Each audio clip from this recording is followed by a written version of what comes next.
So with this video, what I'm going to show you is a technique called Scrafito. And basically what we're going to do is I'm going to paint some black underglaze on here, and then I'm going to carve through it to reveal the clay through the black. So first step is to apply the black.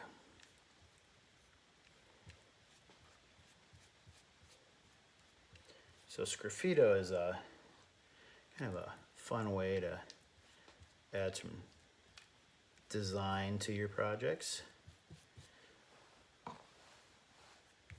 You can do all kinds of neat things with Scrafito. You can actually just draw pictures right in it, carve pictures in it, however you want to think about it. You can just do simple designs to make it interesting, give it some visual texture.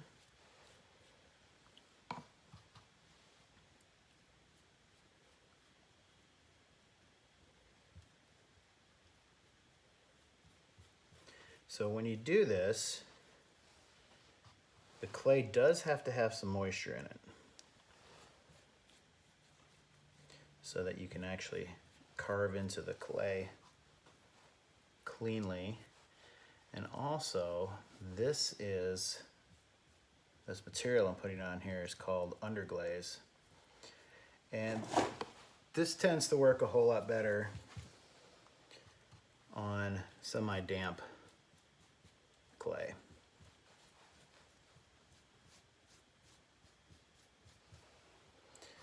So when you use this, if you use this the same way, you'll probably end up using some of this stuff. It's going to be in your kit. This is something that is just a good material for a lot of different things. These underglazes that you're going to have in your kit, they can be mixed together. They can be treated more like a paint. We still need to fire them to make them one with the clay, make it fuse onto the clay. But these are a little bit different than the glazes. So in one of my videos, one of my demos, there's a whole explanation of glaze and how that is all about chemistry and whatnot. This is more a pre-made color that's mixed into almost like a liquid clay body. And then as we put that on there, it adheres onto it, and then it permanently fuses on there once we fire it.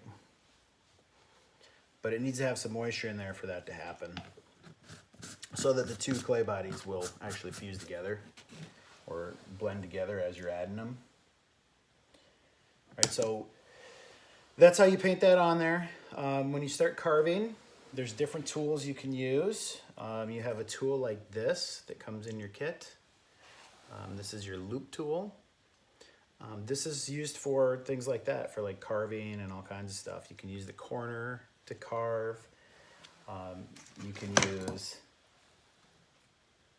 a tool like this. This is a tool that I bought that's like this already, but you can easily make this tool have a bit of a point on it to carve it. If you have a pliers at home, all you have to do is put a little squeeze on there.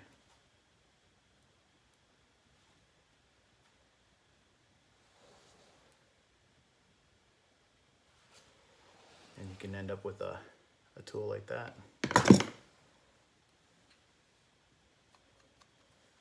All right, so what do we want to put on here? How about, I'll just start playing around.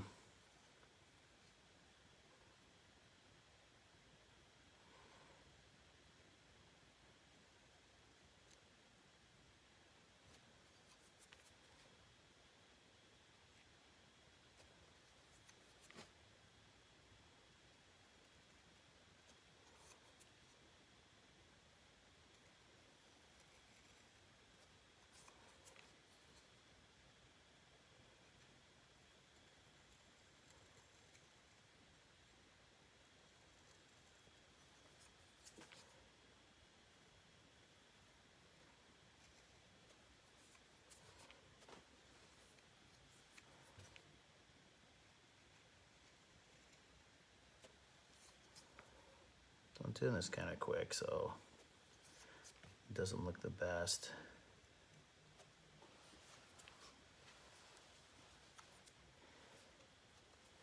But, you know, that's one thing you can do. We can add the bug floating around here. Can add some lines on there. What if we did?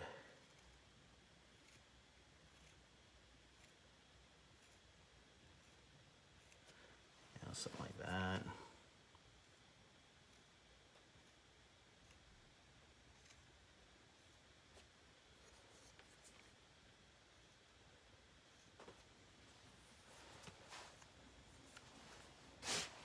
You know, so it could be really intricate, it could be really simple, it just depends on what you want to try to do.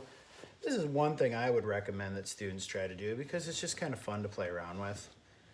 You know, it's supposed to look like a cactus, but like I said, when you do things really fast, they don't always turn out the way you want them to. So you need to take your time, and it's not a bad idea to do some research, maybe print out an image that you want. What I've seen people even do is take like a stencil and lay it down there and trace it, and then take the stencil away and then start carving. So there's lots of little things you can do. So I'm gonna keep working on this. I'm not gonna record the whole thing because you'll get bored out of your minds watching me work. But I'll come back and I'll show you what this looks like after I'm done carving. Okay? So another example of something you could try to do, and it can be pretty fun, so go for it. And that's it.